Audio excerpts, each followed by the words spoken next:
A cerimónia de hoje é muito importante por várias razões. Em primeiro lugar, porque estamos a comemorar o 96º aniversário da fundação da Sociedade Portuguesa de Autores, que se prepara para comemorar o seu centenário em maio de 2025, o que também nos vai obrigar a pensar no futuro, e vamos pensar no futuro já no próximo ano, porque em 2022 vamos ter eleições para os próximos 4 anos, e teremos tempo para vos dizer, e ao público em geral, aquilo que tencionamos fazer e que achamos mais justo para os autores e para esta instituição. E é também muito importante porque é a primeira vez que abrimos as portas desta sala, que é o salão nobre desta instituição, ao público, embora não o possamos fazer ainda com a abertura, o empenho e o entusiasmo com que normalmente abrimos as portas desta sala. Temos aqui uma exposição que foi o primeiro ato aberto ao público, que é uma exposição das faces dos livros, que foi possível ser montada em colaboração direta com a EFEBRA, uma estrutura arquivística instalada no Barreiro e dirigida pelo historiador e cronista José Pacheco Pereira. Esse foi o ato com que simbolicamente retomamos a vida de partilha desta sala. Por outro lado, é também o momento certo para vos dizer algumas coisas que não posso adiar, porque têm a ver com a percepção que tenho da importância deste momento e daquilo que ele nos pede que pensemos acerca dele e do futuro que nos espera já ao virar da esquina. Caros amigos, premiados ou não, deixem-me dizer-vos que este ciclo pandémico, que ainda não está fechado, mas encaminhamos-nos nesse sentido, foi a maior crise da história da Sociedade Portuguesa de Autores. A larga distância de qualquer outra.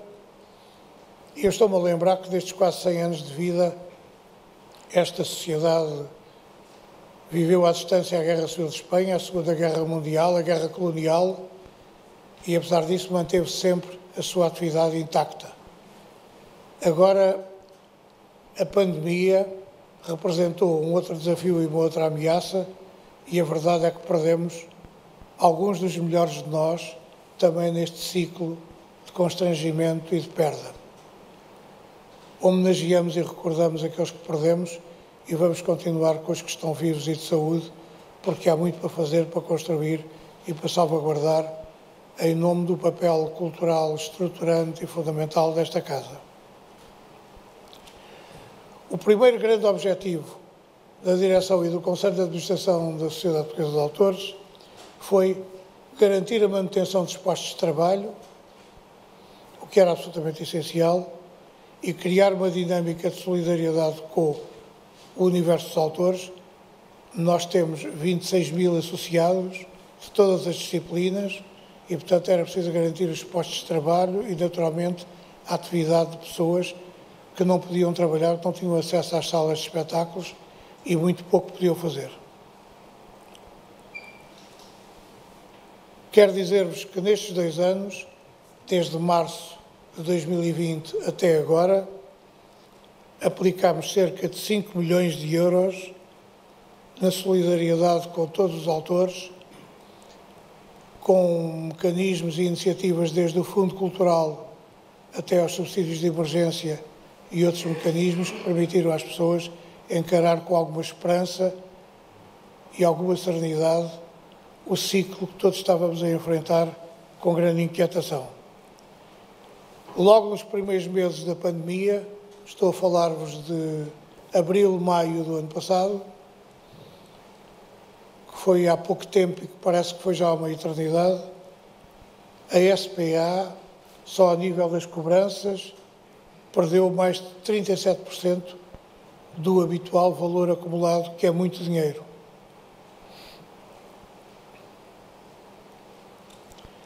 Nos espetáculos ao vivo, que, como sabem, são essenciais para a nossa cobrança de direitos e para a gestão desta Casa, nós tivemos perdas na ordem dos 80%. E só na execução pública, que é outra área essencial, perdemos 57%. 80% nos espetáculos ao vivo e 57% na execução pública. É muito dinheiro, aí tivemos de fazer contas e tivemos de pensar o que iria ser o futuro desta casa, com que dinheiro, com que meios e com que condições. Aí decidimos reorganizar e modernizar esta instituição e começar a fazer aquilo que hoje está praticamente concretizado e consumado, que é uma profunda transferência de pessoal de forma a gerir melhor os espaços que aqui temos. Nós temos estes dois edifícios,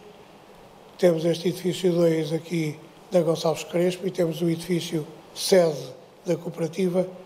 na Duque do Olé, no número 31 da Duque do Olé. Começámos a movimentar o pessoal e neste momento posso dizer-vos, é uma informação nova que dou a muitos dos presentes, mas ficam a saber que neste momento todo o pessoal que trabalhava neste lado já está transferido para o edifício sede, ali no outro lado da rua. Parece uma coisa simples, mas é uma operação de mobilidade de recursos humanos de uma extrema complexidade. Apesar das dificuldades que fomos enfrentando, nós mantivemos as nossas reuniões do Conselho de Administração e da Direção sempre por Zoom, o que nos permitiu continuar a dialogar com aqueles que fazem parte do circuito de decisão desta instituição, desta casa quase centenária, e mantivemos também um contacto regular com as instituições internacionais e, designadamente, com o Grupo Europeu de Sociedades de Autores e Compositores, com sede em Bruxelas, a cuja direção eu pertenço e de que já fui presidente até há 1 ano e meio. Por outro lado, neste ano de privação e de mudança, tivemos reuniões com o Ministério da Cultura e com o Sr. Presidente da República. Não nos substituímos ao Ministério da Cultura, não é essa a nossa função. O Ministério da Cultura tem meios, soluções e perspectivas de trabalho e de transformação que são da sua pura competência, embora nós tenhamos dito à Ministra, logo nos meses iniciais da pandemia, que estávamos dispostos a viabilizar o nosso apoio através dos meios financeiros resultantes da cobrança de direitos. Entretanto, não parámos. Criámos iniciativas várias, de que eu destaco a atribuição de prémios, grande parte dos quais vão ser entregues hoje com grande alegria nossa, porque foi um sinal de vitalidade, de confiança e de esperança no futuro que tardava a chegar.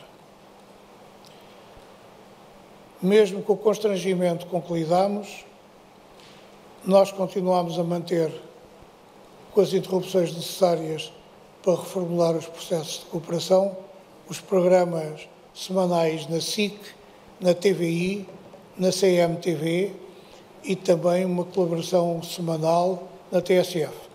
Foi importante para não perdermos o ritmo e não perdermos o empenhamento, que é essencial para nos sentirmos vivos e a trabalhar em benefício do interesse coletivo. Por outro lado, começámos nós, Conselho de Administração, aqui representado por mim, José Brito, Pedro Campos e Paula Cunha, começámos a avaliar a situação das delegações espalhadas por todo o país, desde Braga às regiões autónomas. Essas delegações, que são a primeira linha de contacto com o mercado e com o público e com os produtores de cultura, vão sofrer alterações. Ainda é cedo para vos dizer quais, como e quando,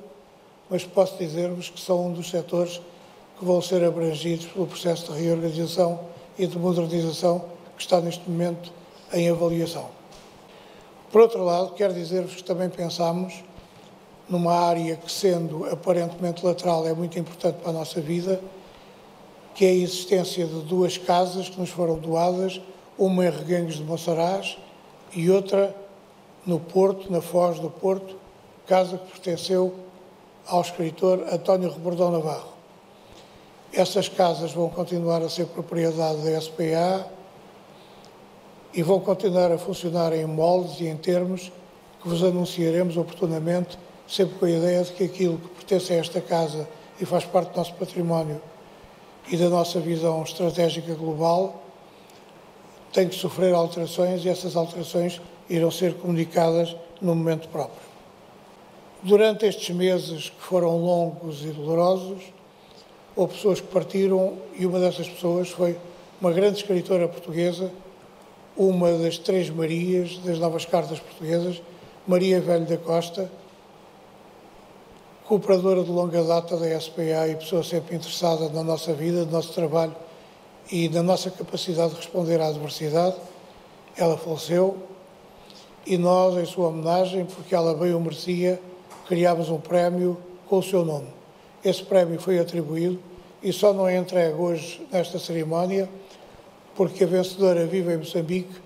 e nós estamos à espera que ela venha a Portugal nos próximos meses, talvez lá para julho ou agosto, e quando isso acontecer criaremos condições para que ela receba o prémio Maria Velho da Costa, que seguramente lhe deu uma grande alegria. As reuniões de direção e do Conselho de Administração continuaram a ser muito produtivas. Não posso deixar de salientar e de agradecer o empenho sempre reforçado dos trabalhadores, que mesmo em regime de teletrabalho, trabalhando em casa, ouvindo aqui nos moldes que nós criámos para que o seu trabalho e a sua energia não fossem esbanjados, trabalharam bem e permitiram fazer com que esta casa, que tem mais de 160 trabalhadores, se mantivesse operacional e com uma séria capacidade de resposta. Os serviços mantiveram uma apreciável operacionalidade, apesar deste constrangimento de termos este edifício em grande parte esvaziado por causa do teletrabalho e, portanto, quero agradecer aos trabalhadores a sua dedicação, a sua capacidade de se esforçarem e de trabalharem pela nossa cooperativa e fizeram-no e bem. Continuamos a pensar no futuro e pensamos no futuro de tal maneira que, neste momento, já temos garantidas datas no mês de novembro deste ano, talvez 14, 15 ou 16, para na aula magna, como resultado de uma negociação que fizemos, podemos realizar um grande concerto com Paulo de Carvalho, de homenagem a Paulo de Carvalho, que hoje recebe o prémio de consagração de carreira e, portanto, é também uma forma de celebrarmos os 60 anos de carreira do Paulo de Carvalho, que com a sua energia, a sua juventude e a sua capacidade criativa continua a ser um dos melhores de nós, com mais talento e mais capacidade de criar obra. Já estamos a preparar aquilo que vai ser esse concerto. Já temos, aliás, um membro dos Corpos Sociais, o Renato Júnior, que está a tratar da montagem desse concerto, em que o Paulo estará em palco com uma orquestra para cantar as canções que escolher, para partilhar com o seu e nosso público, que será um momento de darmos um grande abraço ao Paulo, que envolve também a declaração de grande admiração que ele sabe que temos por ele e pela sua obra. O mais dramático ao longo deste ano e poucos meses foi a impossibilidade de utilizarmos as nossas salas. Basta dizer-vos que no edifício principal da cooperativa, ali no edifício sede, deixamos de poder utilizar o auditório, no qual, entre outras atividades, ensaiava regularmente a Orquestra Metropolitana de Lisboa. Esse trabalho, essa colaboração foi suspensa e irá sendo retomada à medida que as regras de proteção sanitária o permitirem. Por outro lado, foi um ano em que fizemos muitas contas. Tivemos de fazer contas, não só para ajudar aqueles que mais precisam, mas também para sabermos o que é que o futuro nos reserva e permite que nós possamos fazer. Nesse sentido, sem vos cansar, não há nada como falar de números. Atribuímos para viabilizar projetos do Fundo Cultural 1.619.309 euros, demos de adiantamentos 818.101 euros e atribuímos para subsídios de emergência 92.844 euros. Parecem números simples e fáceis, mas representaram um esforço estrutural profundo em relação à gestão desta casa, que é feita por nós cotidianamente, com as nossas reuniões semanais, em que muitas decisões têm sido tomadas.